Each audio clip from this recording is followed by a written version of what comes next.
Olá pessoal, no último vídeo eu disse que faria exercícios nesse vídeo agora, mas mudei um pouco de ideia. Eu acho que vai valer mais a pena a gente continuar com mais um pouquinho de teoria, com outro teorema que vai ser muito importante aqui pra gente, que é a ideia da independência do caminho aplicada em integrais de linha sobre funções vetoriais. A ideia é a seguinte: imagina que a gente tem aqui um ponto A e um ponto B, e eu tenho um caminho C1 que eu marquei aqui em roxo, que é um caminho que vai do A até o B. E eu tenho outro caminho, que eu acho que nem apareceu tanto no vídeo, depois eu mudo um pouquinho o brilho, ele aparece melhor aqui em verde, ó, que é o caminho C2, que também tem o mesmo ponto inicial A e o mesmo ponto final B, mas é claramente outro caminho. A gente sabe pela ideia da integral de linha, que se eu tiver uma função f qualquer, a integral sobre a curva C1 de f dr é diferente da integral sobre a curva C2 de f dr. Pode até ser conhecido o valor, mas o conceito, a ideia que se está calculando ao fazer isso e isso, são coisas distintas. Porque nessa integral você usa ali o comprimento de cada arquinho aqui que você tem aqui em cima. Você usa o comprimento de cada arco da sua curva como sendo a base superior do seu retângulo, não é isso? Então, se a curva for diferente, você vai ter a cada momento comprimentos de arco diferentes. É evidente que você espera que o resultado dessa integral seja diferente dessa. Mas por uma coincidência pode bater valor. Mas o que eu estou dizendo é que sim, o conceito disso é diferente do conceito disso. Aí eu te faço uma pergunta. Eu vou trocar essa função f aqui, ó.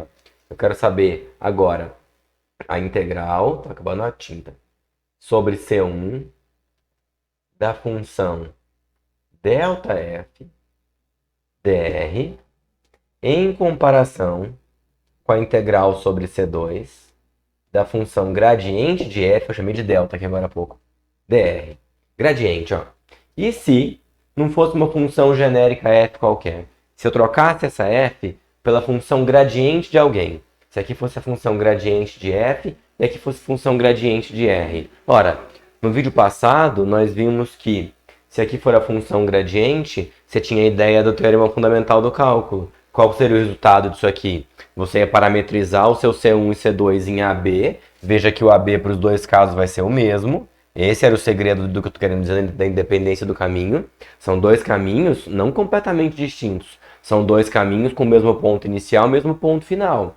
Para eu ter a garantia de que, ora, se isso aqui é um campo vetorial, se isso aqui é a função gradiente de uma determinada f, então o resultado disso aqui seria o f, depois de parametrizado, vou colocar assim, ó, calculado em B, menos o f, depois de parametrizado, calculado em A. Não seria B e A especificamente, seria após a parametrização. Mas essa parametrização aqui ia apontar para o B e essa aqui ia apontar para o A. E se você olhasse para essa aqui, você também teria, usando essa nomenclatura, o f de B menos o f de A. Ou seja, apesar disso aqui, a princípio, significar conceitualmente coisas distintas, se essa sua função f for a função gradiente de alguém, nesse caso, os dois resultados são iguais. Ou seja, o resultado da integral é independente do caminho que você toma. Por isso que eu chamei o título dessa aula de independência do caminho.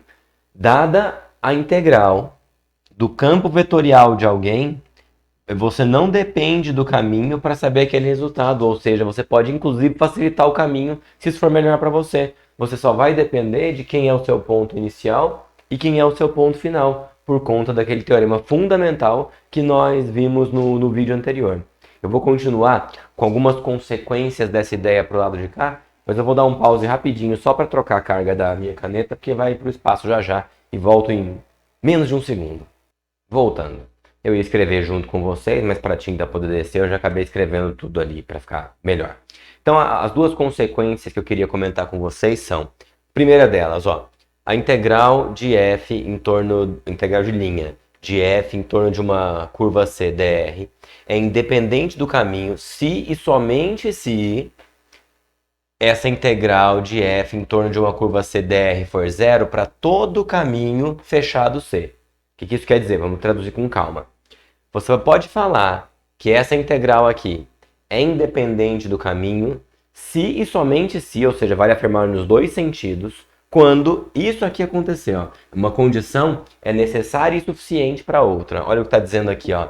quando a integral de f em torno da curva CDR for zero para todo caminho fechado C. Se eu te der um caminho fechado C e esse caminho e essa integral for zero, então você pode falar que f é independente do caminho. E se eu te falar que f é independente do caminho, então você pode me afirmar que ela dá zero para todo caminho fechado. E a ideia é bem simples, né? Porque se o seu caminho for fechado, tem uma ideia por isso aqui, ó. Faz de conta que isso aqui é a curva C1 e depois vem a C2 por aqui, ó.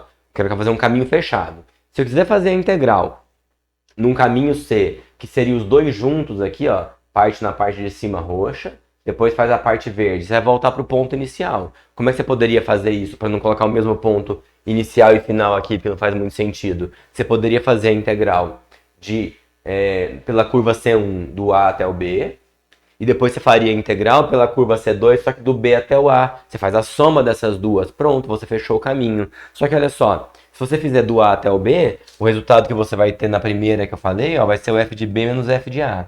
E depois, se você fizer do B até o A, aqui vai ficar o contrário, vai ficar menos f de B mais f de A. Como você está somando as duas, olha o que vai acontecer, vai tudo cancelar. Então, intuitivamente, dá para perceber por que isso acontece. Não é uma demonstração, mas dá para entender, ó, que se a função f for independente do caminho, a integral dela vai dar zero num caminho fechado. E se der zero num caminho fechado, a volta também vale. É porque aquela função f é independente do caminho. Essa é a primeira consequência. E a segunda e mais importante diz o seguinte, que se a função f, se a integral da função f dr sobre a curva C é independente do caminho, então, com certeza, essa f é um campo vetorial conservativo. O que isso significa? Que se você pegar uma certa integral e descobrir que aquela integral é independente do caminho, você pode ter absoluta certeza. Você está trabalhando ali com uma integral de um campo vetorial conservativo. Em outras palavras, aquela função é o vetor gradiente de uma outra função. É a função gradiente de uma outra função. Se falar que isso aqui é um campo vetorial conservativo, é a mesma coisa que falar que a função f é o vetor gradiente de alguma outra f minúscula que exista por aí. E é o que vai acontecer na maioria das vezes. Beleza? Por hoje é isso, pessoal. Até o próximo vídeo.